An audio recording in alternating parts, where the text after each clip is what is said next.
You got all that straight? Yes. And leave right away.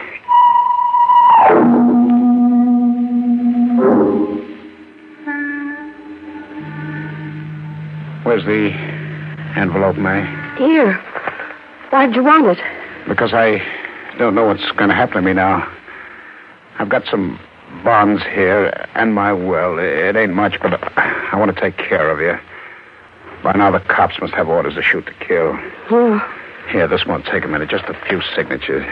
But how are you going to get out of it, George? I'll find this guy, Franz Kirley. Can't you explain to the cops? You think they'll buy a story like mine? Oh, I don't know. Here, take these bonds and keep them in a safe place. They're as good as cash now. But how are you going to find Kirley? I don't know. But you can find a man if you want to. What's that? Well, clipping just fell out of your envelope. Clipping? Yeah, from the newspaper. George, when did you have that breakdown? In the spring of 1940, the year before I married you. Why? You never did tell me much about that. Well, there wasn't much to tell. Why are you asking me about it now? Because this clipping is dated 1940, May 7th. So what? What's the name of this guy you picked up at the cemetery? Franz Kirley. Oh. What's the matter? Listen to this. Services were held for the late Franz Kirley, who was buried in Wolfbane Cemetery this morning. The deceased was killed in an automobile accident 2 days ago. Let me see that clipping. Here? Wolfbane. Yeah, now I know. I was always so scared of that place.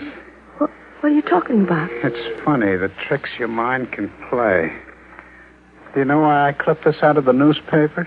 No. It happened just before my breakdown. I hit a guy's car. The car broke into flames. The guy was killed. I was so scared by the whole thing, I never told the cops. That's why I had the breakdown. But what about the guy? Franz Kirley. It's the same name. Could it be the same guy? Sure. Could be the same guy who came out of his grave. The clipping gave me one tip. It had the name of Franz Kirley's brother. It wasn't easy, but by the next night I found out where the guy lived. I wasn't taking any chances now. I had a gun. When I got to the house, I heard a kind of queer music. Somebody was playing the piano. I tried the door. It was open. Who's there? Who came in? Don't get up from the piano. Oh, a gun. You here alone? Yes. Your name is Istvan Kirley? Yes. You have a brother named Franz? Franz? Yes. Where is he? Franz died 10 years ago in an auto accident. He didn't die. I want to know where he is. I don't know what you're talking about or what you are after. I am a sick man with a bad heart. You can go through this house, take anything you want. I don't care. I didn't come here to rob you. I just want to know where your brother is. I told you he died. He couldn't have died. Who are you? Take a look at this evening newspaper. Police search for homicidal truck driver who killed Eleonora Imre. Your brother killed that woman. That's why I've got to find him. Franz killed Eleonora? You know who she is?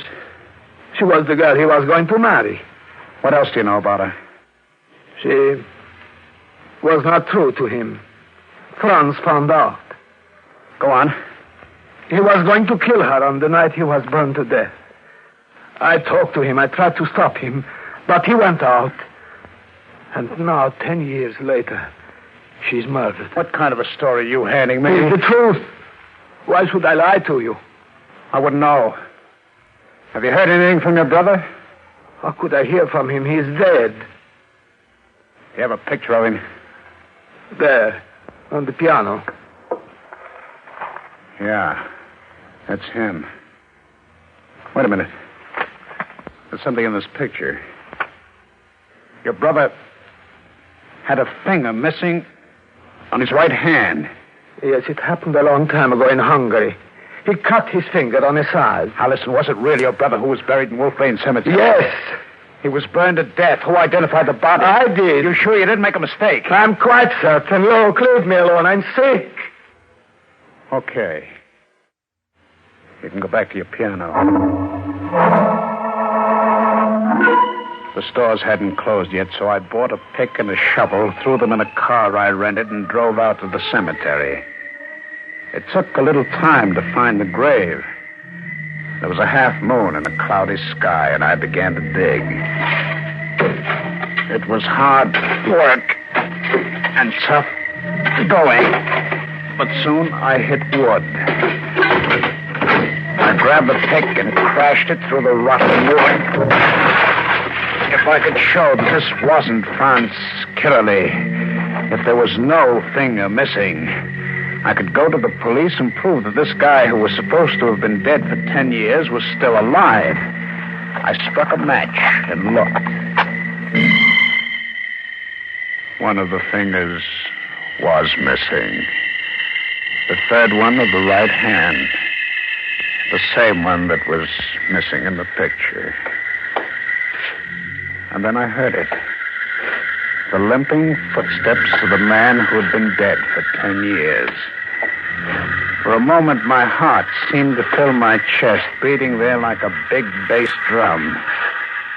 And suddenly I knew what to do. I yanked the gun out of my pocket, swung around. I saw him there, outlined in the yellow moonlight. I fired.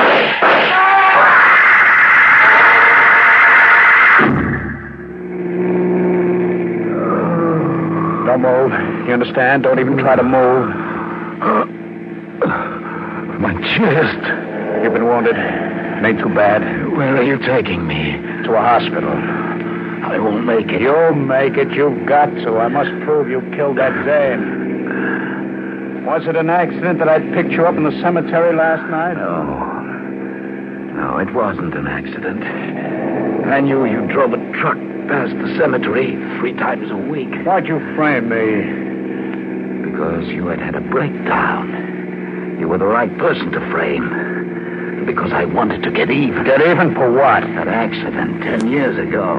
Then you weren't killed? No. What about the body in the grave? His name was Lane. Richard Lane. He was in the car with me 10 years ago. He'd gone too far with Eleonora. I was taking him out to the cemetery for a showdown when your truck sideswiped us. Was he killed? No. He was pinned behind the wheel, unconscious. I was thrown clear of the car. I saw my opportunity. I left certain things that could identify me. What about the finger? I took care of that while he was out cold. Then you set fire to the car? Yes. Why? I was in trouble with the police. They wouldn't look for a man who was dead. I knew it would all make sense. And you came back 10 years later to kill this dame who cheated on you. But why'd you drag me in? And why'd you pick on me? You noticed my leg? Yeah? You did that to me in the accident 10 years ago. You were getting even? I always settle up my debts. So it all adds up. You came to the cemetery to kill me because I knew that you were alive.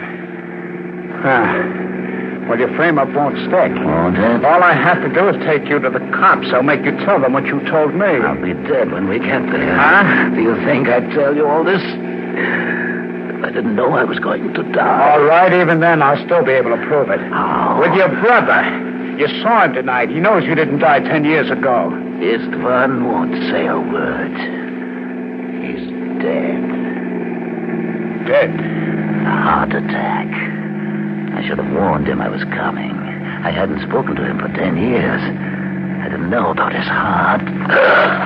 You can't die. You've got to live. Eleonora. You've got to prove to them that I'm not insane, that I know what I'm talking about. I wish I could move. Eleonora.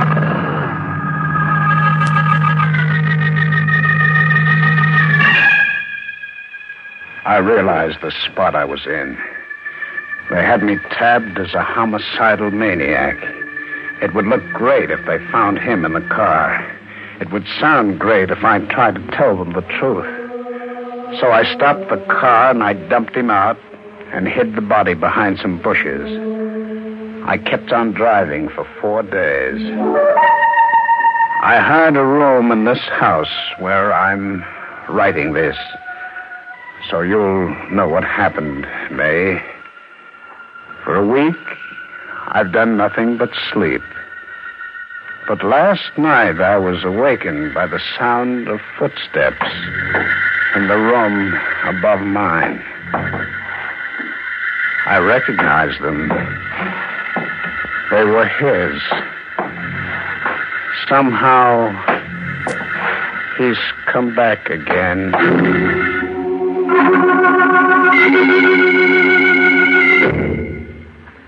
Well, Lieutenant, did you read the letter I received from my husband? Yes, Mrs. Giddon, and I don't know what to make of it exactly. Why? What do you mean? Well, this morning we received word that your husband is dead. He died just as he predicted, in an automobile accident. And as for Franz Caroly, as far as we know, he died 10 years ago. And we can find no evidence that he's alive.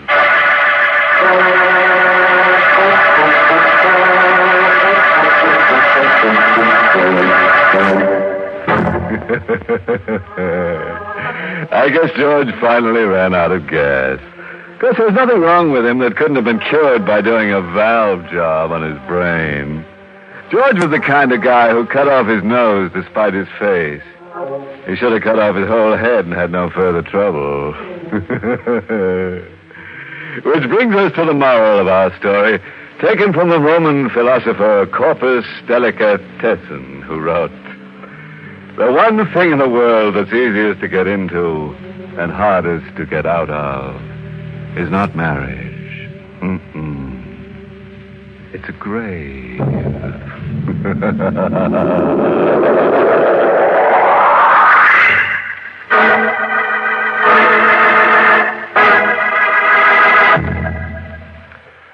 Say, did you ever want to take your thumb and punch in the bottom of a chocolate-covered candy just to see what's inside? Of course you have. Some you like, some you don't. So it's just natural to want to know what's inside. So let me tell you what's inside the Mars Coconut Bar. Smooth, pure, dark chocolate. Delicious dark chocolate spread on thick. And inside of that, the finest Philippine coconut. The very best. And when you bite into that delicious coconut, freshly shredded, juicy, rich, you'll say, now that's coconut the way I like it. Yes, take pure dark chocolate. Take the finest coconut. And take Mars candy-making magic. And that's the Mars Coconut Bar. The candy bar for you to take to really satisfy your deep-down crave for coconut. And now, once again, our host. Tonight's story was written by Milton Lewis and starred Ralph Bell in the role of George. Peter Capell played Franz. Music was by Lou White. This month's Inner Sanctum mystery novel is Until You Are Dead by Henry Kane. The entire production of Inner Sanctum is under the direction of Hyman Brown. Well, friends, it's time again to close that creaking door until next week at this same time, when we'll be back contracting for an eerie earful called The Death Proposal.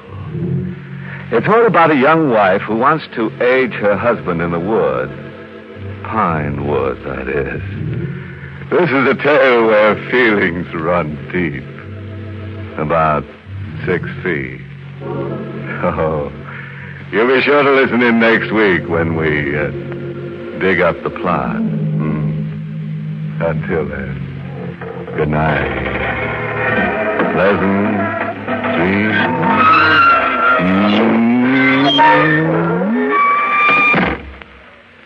This is Alan Z. Anthony reminding you that it's the Mars Coconut Bar that really answers America's crave for coconut. And that it's the Mars Coconut Bar that brings you Inner Sanctum.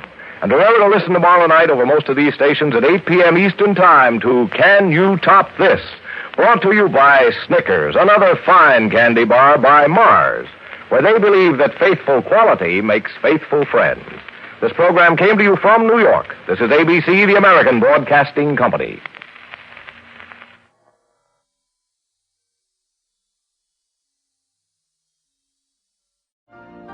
You've been listening to the OTR Gold Network. Find more classic radio at otrgold.com.